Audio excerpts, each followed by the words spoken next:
Secretary General in charge of disarmament.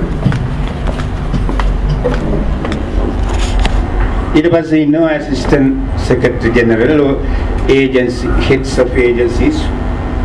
The mama but කියන්නේ මේ විභාගයේදී ගන්න දැනුම විභාගයේ සමත් වීමට පමණක් නොවේ.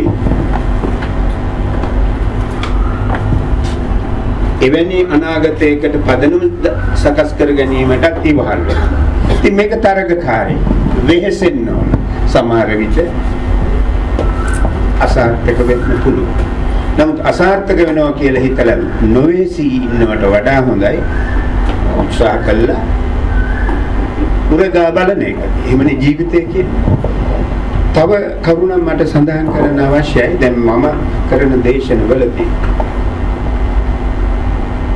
යම් අද දවසේ මම යම් මාතෘකාවක් ගැන කතා කරනවා නම් මම උත්සාහ කරනවා ඒ මාතෘකාව කතා කරන අතර ඔබට ඊට සම්බන්ධ වෙන ගෑවිලා යන අනික් ක්ෂේත්‍ර ගැන සැලකිය යුතු තොරතුරු ප්‍රමාණයක් දෙන්න.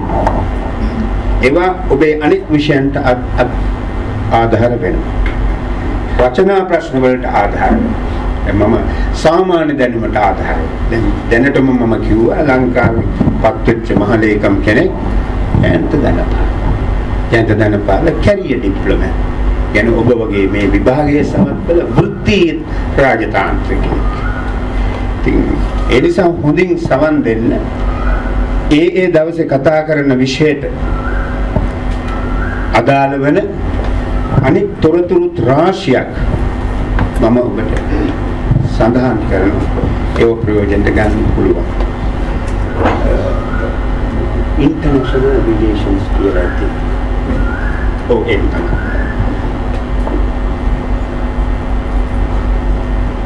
මෙවැනි තරග විභාගයකදී ශිෂ්‍යත්ව විභාගයට වගේ හරියටම උත්තර අහුලගෙන යන්න ලැබෙන්නේ නැහැ. 2 4යි කියන જાතිය උත්තර මෙවැනි විභාගයකදී නැහැ. එහෙම තියෙන විභාග තියෙනවා. පහේ ශිෂ්‍යත්ව විභාගයේ සමහර වෙන එවැනි විභාග. මෙතනදී දැනුමින් තමයි ප්‍රශ්න වලට පිළිතුරු ලියන්න පුළුවන්. මම ඔබට මේ දැනුම දෙන්න උත්සාහ කරනවා. මගේ දේශන එකේදී හෝ දෙකේදී ඒ දැනුම දෙන්න. ඊළඟට මේක ආත්ම වර්ණනාවක් ලෙස පෙනේද දන්නේ. මම ඔබට සාතික වෙනවා මම කතා කරන විෂයන් පිළිබඳව මම සඳහන් කරන කරුණු ඔබ තනියම එකතු කරගන්න ගියොත් මේ සැරේ විභාගෙ ලියන්න බෑ. මේ ඉතා පළල් විෂයන්. මේ විෂයන්ට අදාළ දැනුම එකතු කරගන්න යම් කෙනෙක් සෑහෙන කාලයක් වැය කරන්න. අනික් දේවල් කැප කරන්න. ඒ නිසා මම ඔබට කියන්නේ හොඳට උනන්දුවෙන් අහගෙන ඉන්න. සහ ග්‍රහණය කරගන්න. ඔබට කවදක්වත් දැන් මේ කාලේ වෙලාව ලැබෙන්නේ නැහනේ. Wealth of Nations කියවන ලැබි. මොකද Wealth of Nations කියන්නේ? Sorry? Adam Smith කියන මහා ප්‍රඥාඥයෙක් 1776 දී ලියා පළ කළ ග්‍රන්ථය. ඒ ග්‍රන්ථයෙන් තමයි මේ නූතන ධනවාදී ආර්ථිකයට අවශ්‍ය න්‍යායාත්මක පදනම සම්පාදනය කළේ. Wealth of Nations කියන්නේ ඒකේ කෙටි නම. එහි දිග නම an inquiry into the nature and causes of the wealth of nations. දිග නම.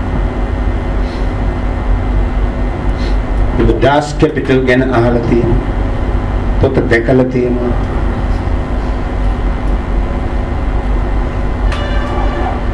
Machiavelli කුමාරය එහෙම නැත්නම් නූතන යුගයට ආවම ෆ්‍රැන්සිස් ෆුකුයාමා ලියපු The End of History and the Last Man කියන ග්‍රන්ථය. මේ බය කරන්න නෙවෙයි ඔබ තරුණ පිරිස ඔබ උපාධිධාරී ඔබට දැනුම් පදනමක් තිබෙනවා. මම මේක ඔබට හේතු ගන්නවන්නයි මම මේ කාරණේ කියන්නේ. මේ විභාගයේ ආවරණය වෙන විශේෂ ශාස්ත්‍රය දැනුම් සාගරය. ඒ නිසා මේ මාස කිහිපයට ඔබට ඒ සියල්ල කියවන්න පුළුවන්කමකුත් නැහැ මම නිර්දේශ කරන්නේ නැහැ ඒක කරන්න බෑ. නමුත් මේ පන්තියේදී විභාගයට යොමු කරමින් අපි මේ කරන දේශනවල අන්තර්ගත කරුණු හොඳින් තේරුම් ගන්න උත්සාහ කරන්න. යම් දෙයක් පිළිබඳව ඔබට මම කරන කතාවේදී සැකයක් තියෙනවනම් නොපැහැදිලි තැනක් තියෙනවනම් බය නැතුව ප්‍රශ්න කරන්න. වැරදි තොරතුරු වැරදි දැනුම අරගෙන මෙතනින් ඉවතට යන්න එපා. ඒක ඔබට අවාසිය. අනිත් කාරණේ ඔබ එළියට ගිහින් මේ කවුද ඔය බොරුව කවුද කිව්වේ කියලා ඇහුවොත් ඔබ කියන්න පුළුවන් මේ පන්තියකට ගියා ජවාදන්සන් ඒකට මිනිහෙක් ආවා අන්න එයා තමයි මේක කිව්වේ කියලා. ඒතර අපි දෙගොල්ලන්ටම එක අහිත කරලා ඒ නිසා හොඳින් දෙතුන් පාරක් වුණත් අහන්න යම් දෙයක් පැහැදිලි නැත්තම් සැක තියාගන්න එපා. මෙවැනි විභාගයකදී ලබන දැනුම ඇසුරෙන් පිළිතුරු ලිවීම මම සමාන කරන්න කැමති මූර්ති ශිල්පියෙක් කරන නිර්මාණයකට. මූර්ති ශිල්පියෙකුට අපි දෙනවා මැටි පිට. එහෙම නැත්නම් වෙනත් ලෝක පිට. දීලා උට අපි කියනවා කුරුල්ලෙක් කඹයි. ඔය දක්ෂයෙක් න ඒ අමුද්‍රව්‍යේ කුරුල්ලෙක්. උට අපි කියනවා මිනිස් රූපයක්. ඔව් ඒක කරනවා. ගොඩනැගිල්ල කාකොටිය. ඔව් ඒක කරනවා. මොකද පැහැදිලි වෙන්නේ? එකම මැටි පිටෙන් කුරුල්ලෙක් අඹන මිනිස් රූපයක් නැත්නම් ගොඩනැගිල්ල. ඒ වගේ ඔබ මෙහි ලබන එකම දැනුම තමයි අහන ප්‍රශ්නයට අනුරූපව පිළිතුරක් ලෙස සකස් කළ යුතු වන්නේ. එතනින් අපි පටන් ගනිමු. මම උත්සාහ කරන මම ඔබට කියවන පදනම සකස් කරන්න. ඔයගොල්ලන්ගේ knowledge base එකක් ඇති කරගන්න. ඒ base එක ප්‍රයෝජනෙට ගනිමින් ඔබ තර්කානුකූලව හිතන්න. ඒ දැන් සමහරට ඔබෙන් ප්‍රශ්නයක් ඇහුවොත්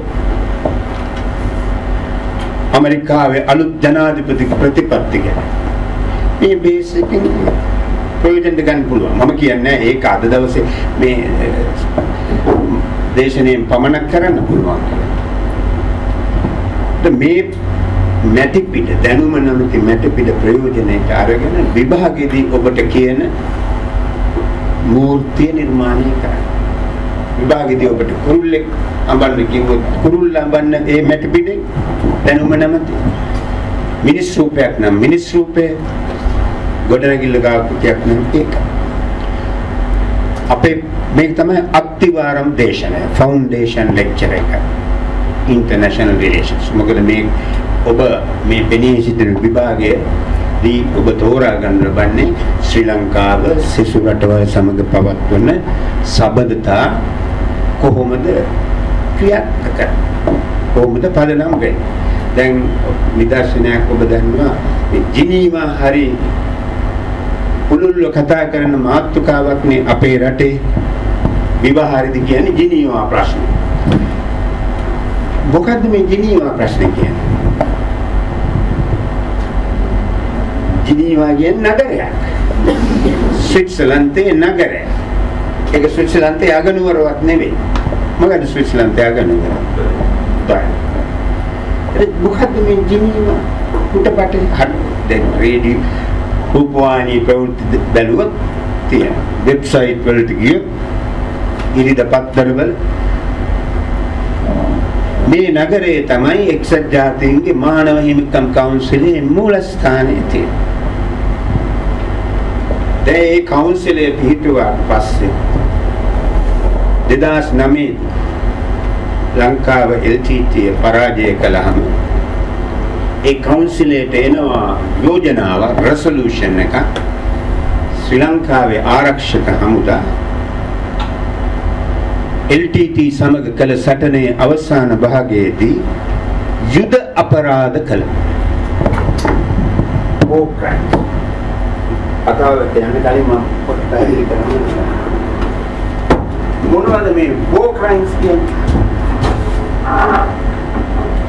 war crimes කියන්නේ international humanitarian law, international human rights law.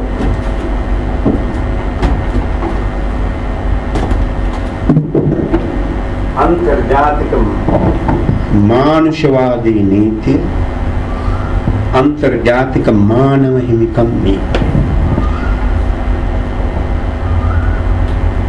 මම තව දේශවලට આવත් මේක වඩා විස්තර සහිතව පැහැදිලි කරනවා. දැනට කෙටි හැඳින්වීම. ඒක උනා ප්‍රයෝජනවත්.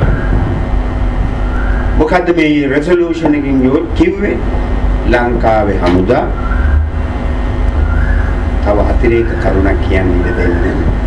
ඔබ දන්නවා මේ තරග විභාගවල ඒක SLAs වෙන්න පුළුවන්, OCs exam වෙන්න පුළුවන්, අධ්‍යාපන පරිපාලන සේවා වෙන්න පුළුවන්. අහන ප්‍රශ්න සමහර ඒ කාලේ බලයේ ඉන්න ආණ්ඩුවේ ප්‍රතිපත්ති වලට සම්බන්ධ වෙලා තමයි සකස් කරන්නේ. ඔබ පරිස්සම් වෙන්න ඔබේ දේශපාලන පක්ෂපාතීත්වයේ සහ මතයේ කුමක් වුණත් ඒ ආණ්ඩුව තරහ කරගන්නේ නැති උත්තර ලියන්න. ඒක කපටිකමක් කෝකමක් වෙන්න පුළුවන්. නමුත් මේක තමයි රියැලිටි එක. දැන් මේ ආණ්ඩුවේ ප්‍රධානම ප්‍රතිපත්ති අතර තියෙනවා national reconciliation. ඔබ ඒක පතුරු ගහලා ලිව්වොත් ඔබේ කරුණු කොයිතරම් හරි වුණත් ඔබට ලකුණු ලැබෙන්න තියෙන ඒක ආණ්ඩුව කැමති වෙන්නේ නැහැ නේ. ආණ්ඩුව ප්‍රතිපත්ති පිළිනු ගන්න කෙනෙක් විදේශ සේවයට බඳව ගන්න. ඒකට ආණ්ඩුව තවත් අමාරුවේ වැටෙනවා. දැන් මේකෙදි මම මේ කියන්නේ වෙන කාරණයකට. ඒකට මේ යෝජනාව දැන් මේ යෝජනා ආපු දවස්වල ජිනීවා නුවර අපේ තානාපති විදියට හිටියේ UN එකේ රවිනාත් ආරිසිංහ කියන මහත්තයා. දැක්කනේ. ඔහුගේ ආණ්ඩුව තිබෙන විට ඒගොල්ලෝ කිව්වා නෑ. අපි මේ අන්තර්ජාතික මානවවාදී නීතිය මානව හිමිකම් උල්ලංඝනය කරලා නැහැ කියන එක තමයි මූලික ස්ථාවරය වුණේ. ඒලොත් රවිනාන්ත සිද්ධ වුණා එදා ඒ ස්ථාවරය වෙනුවෙන් එතන පෙනී හිටියේ. 2008 දී අලුත් ආණ්ඩුවක් ආවා. සමහර 2015 වෙනි. 2015 සැප්තැම්බර් මාසයේ තිබුණු මානව හිමිකම් කවුන්සිලේ 30 වෙනි සැසිවාරයේදී ආයෙ ආවාර යෝජනා. ඊට වඩා බොහොම සැරට ඒ යෝජනාව කිව්වා ලංකාවේ ආරක්ෂක හමුදා war crimes. ඒ කියන්නේ මේ නීති උල්ලංඝන කිරීම තමයි war crimes කියන්නේ. war crimes කරලා තියෙනවා. දැන් තියෙන ආණ්ඩුව ඒකට එකඟ වුණා යෝජනාව. ඒක තමයි කියන්නේ co-sponsor කරලා. දැන් හිතන්න අර තානාපති මහත්තයාට තියෙන වැටෙන අමාරුව එදා ආයෙකට බෙරීව කතා කරා අද ඒ වෙනුවෙන් කතා කරනවා. ඒක තමයි තානාපති සේවයේ ස්වභාවය. ඉතින් ඒක බහලා තියෙන තානාපතිවරු ගැන තියෙන කියමන a diplomat is a person who tells you to go to hell in such a manner that at the end you will really want to go there. කොච්චර දක්ෂද ඒගොල්ලෝ ඔබට කියන ඔබට හෙන ගහපන්න නැත්නම් අපායට ඵලයක්. ඒක කියන්නේ කොහොමද? ඉතාම ශිෂ්ට විදියට විනීත විදියට ඒක කිව්වම අපිට හිතෙනවා ඇත්තටම අපායට යන්නේ නැත්නම් හොඳයි. ඒ තමයි ඩිප්ලොමැට්ගේ හැටි. ඉතින් ඒ කාර්යය තමයි ඔබට කරන්න. මේ කාර්යය හොඳින් කරන්න නම් මේ පදනම අත්විවරම අවශ්‍ය වෙනවා. ඊළඟට මේ අන්තර්ජාතික සබඳතා මෙහෙයවීම තමයි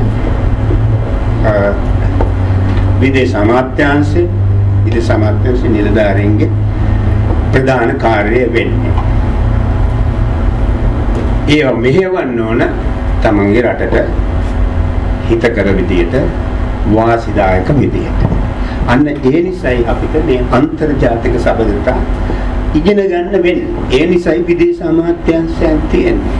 දුටුගමන රජුගේ කාලේ හෝ පරාක්‍රම බාහුව රජුගේ නෙවෙයි ශ්‍රී වික්‍රම රාජසිංහ රජුගේ කාලෙත් තිබුණේ නැහැ නේ විදේශ අමාත්‍යාංශය.